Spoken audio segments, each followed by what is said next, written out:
The time is 5 o'clock. Good evening. Here is the world news at 5. First, the top stories. Implementation of independent power plant project to take off in Abeokuta. Presidency says it has no immediate plan to remove petrol subsidy. ICPC accused lawmakers of commercializing oversight functions. Military police plan major joint operation to rout bandits. On the foreign scene, Sudan new military rulers arrest former government officials. And Brunei defends its Sharia law, says it is preventive and not punitive. I am Femi Oshinuga, bringing you the news in detail shortly.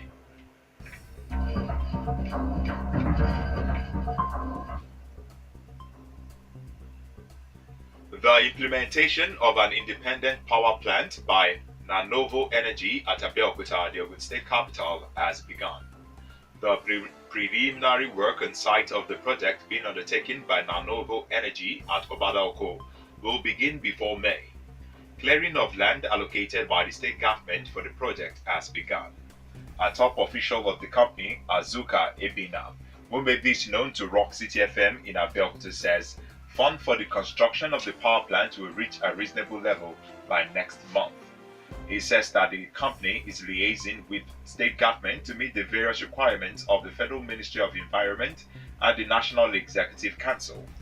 Ogun State Government, January 2018, signed a Memorandum of Understanding with 8 selected IPP to generate 286 megawatts of electricity.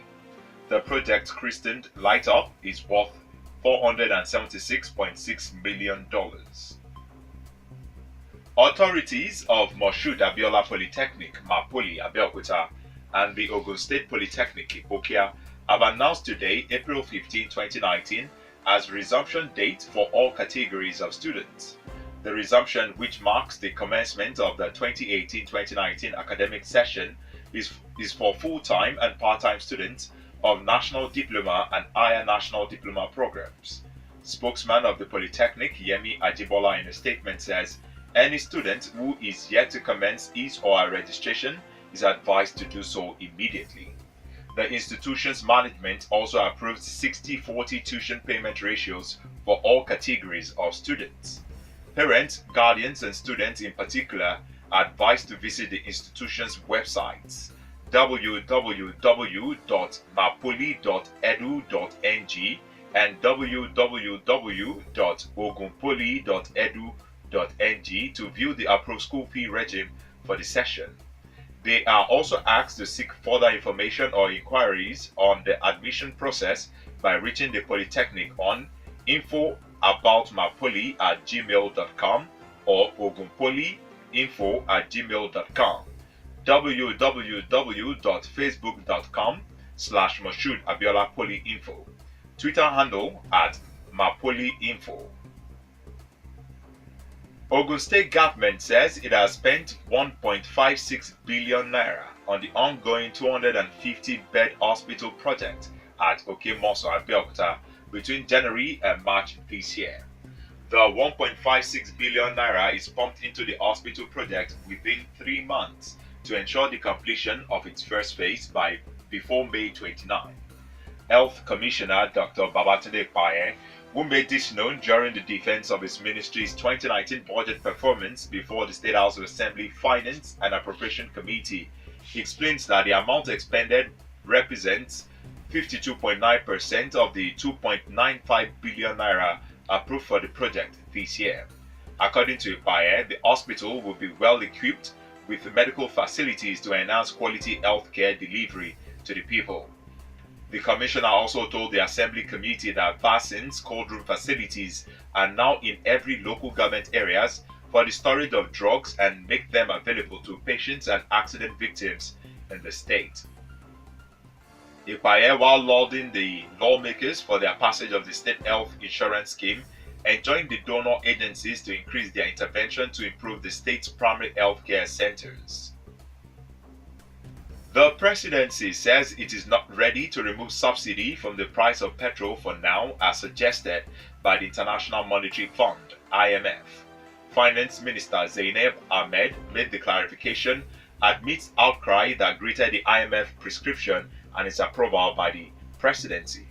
Zainabu led Nigeria's delegation to the just concluded IMF World Bank Spring meeting in Washington, D.C. explains that removal of fuel subsidy is one of the general policies of IMF.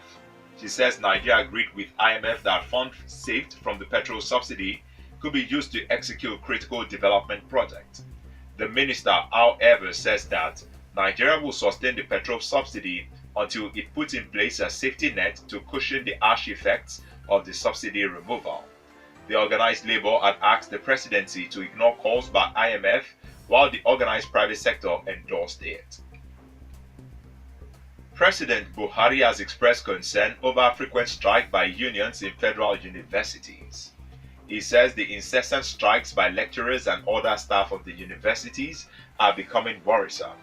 Buhari expressing the concern in Sokoto at the combined convocation of the Usman Danfodio University says striking universities are detrimental to the academic and manpower development.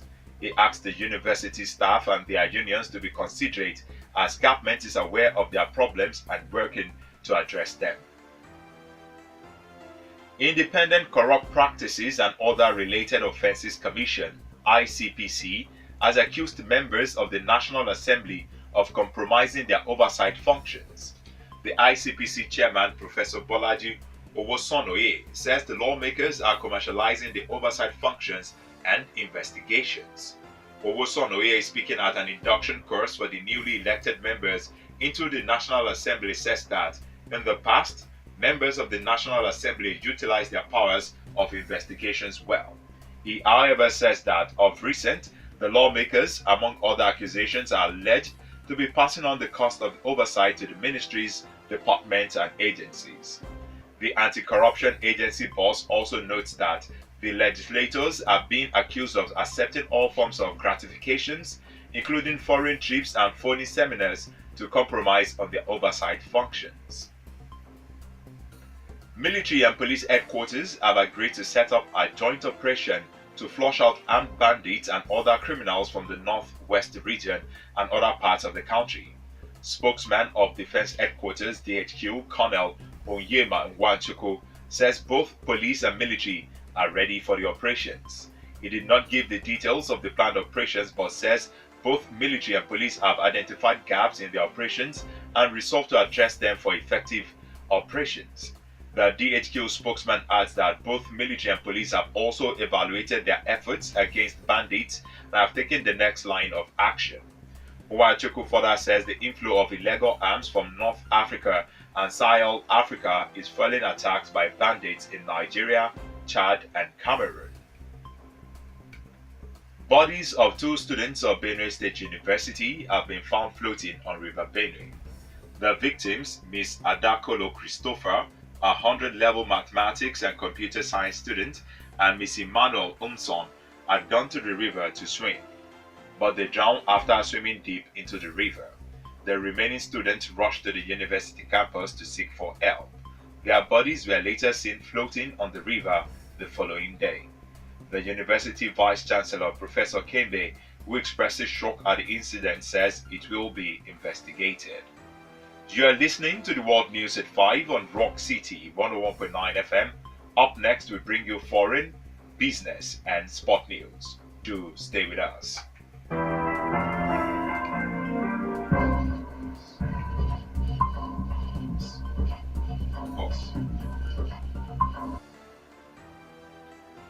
On the foreign scene, Sudan's Transitional Military Council has arrested members of the former government and promised not to disperse protesters.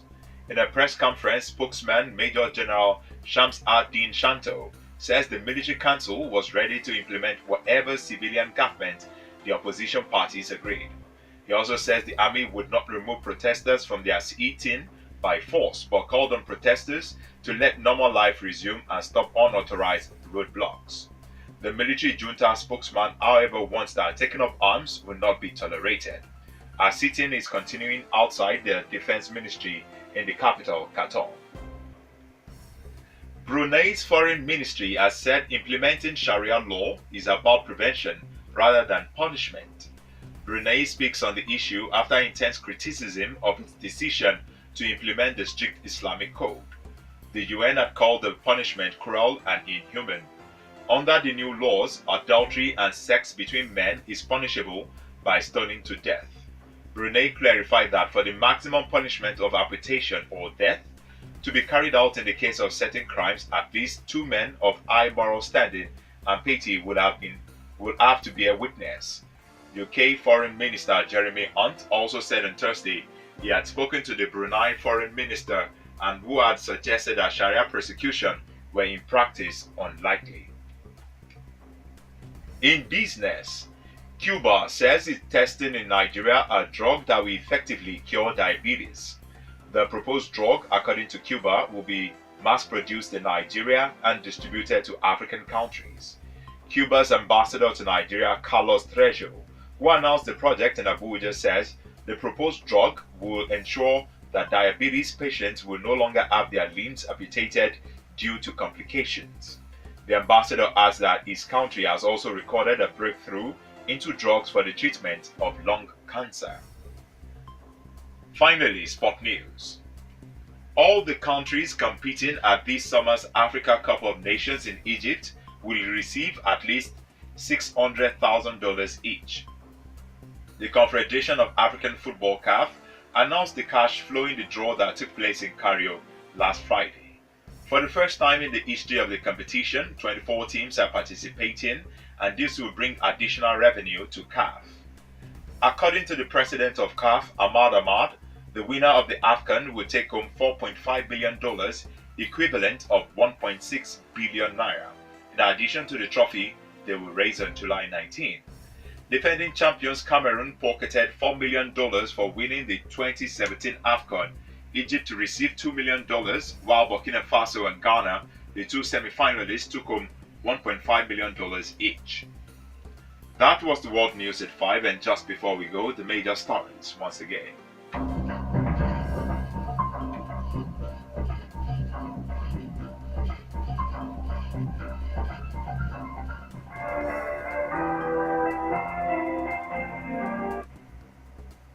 Implementation of independent power plant project to take off in Abeokuta. The presidency says it has no immediate plan to remove petrol subsidy. ICPC accuses lawmakers of commercializing oversight functions. Military police plan major joint operation to rout bandits.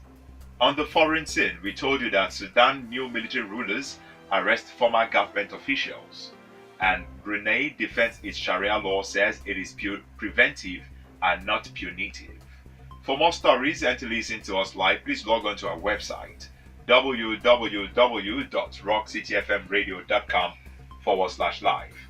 Thank you for listening. I am Femi Oshinuga. Good evening.